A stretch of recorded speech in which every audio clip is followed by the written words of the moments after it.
Hi, I'm Father David Sanji with a simple word. This Sunday we will be hearing a gospel about Jesus who looks at all of the people and feels sorry for them because they don't have a shepherd.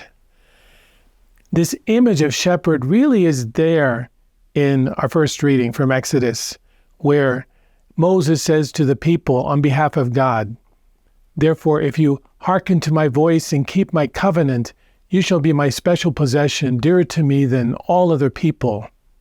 So listening to the voice, this is something that sheep do. In the other Gospels, Jesus talks about, "My sheep hear my voice," because those who were shepherds would cry out to their sheep and their sheep would respond to them.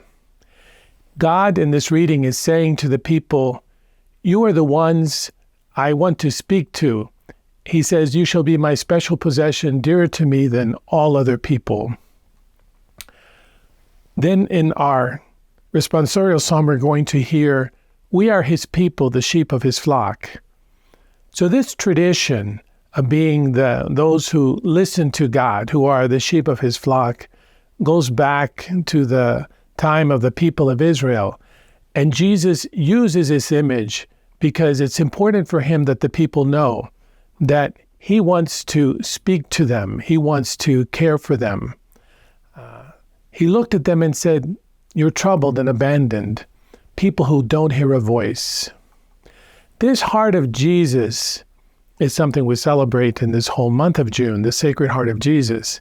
And in fact, our own bishops in the United States have asked us to meditate on the Sacred Heart of Jesus and to pray, because we live in a world that's very troubled, in which many people don't see God.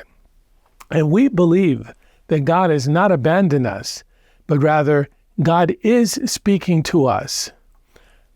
Jesus said, the harvest is abundant, but the laborers are few. So ask the master of the harvest to send out laborers for his harvest. And he's not just speaking about the disciples, the apostles. Often we think that this is a word that's meant for priests or for religious. No, this is a word to all people who've heard the voice of Jesus Christ, that we are called to take what we have heard and to share it with others. When he first gave the instruction to the 12 apostles, it says that he gave them authority over unclean spirits to drive out and cure every disease, every kind of illness.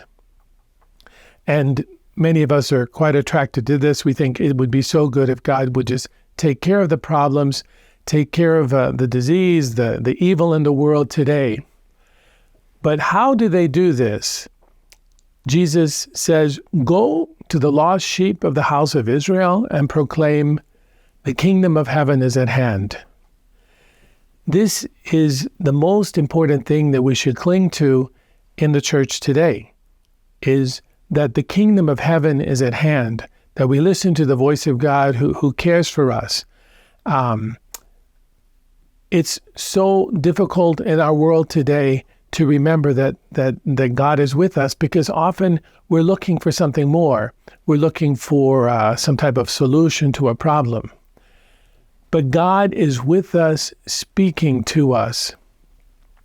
I invite you to think this week as you prepare for Sunday about this question. What have you received from God? And I would bet that most of us, the reason why we continue to go to church, the reason why we continue to listen to the scriptures, most of us have heard the voice of God. We've received something, or else we wouldn't come back. Why would we go back every week? But we have received something, and it's important to reflect exactly what have I received from God. And then after I'm aware of what I've received from God, then I can ask myself the question, and what is God asking me to give? Because God gives to us, God cares for us, and then he invites us to do the same thing, that we are to also give to others from what we have received. Jesus says, you've received without paying. There's no cost to you. And this is what you give. And what have we received? What have we received that didn't cost us anything? It says in the scriptures, we are justified by his blood. We have been reconciled through the death of his Son. What we have received through the death and resurrection of Christ is justification. What does justification mean in the scriptures? It's a little bit different than we think of. Justification refers to a holiness that we experience, which is the same holiness of Jesus Christ. Christ was the Son of God, and we have this same nature. We also are children of God. And to be justified means that we have this same nature. So we're not afraid of death. We're not afraid of suffering. We're ready to announce the truth. We have received much.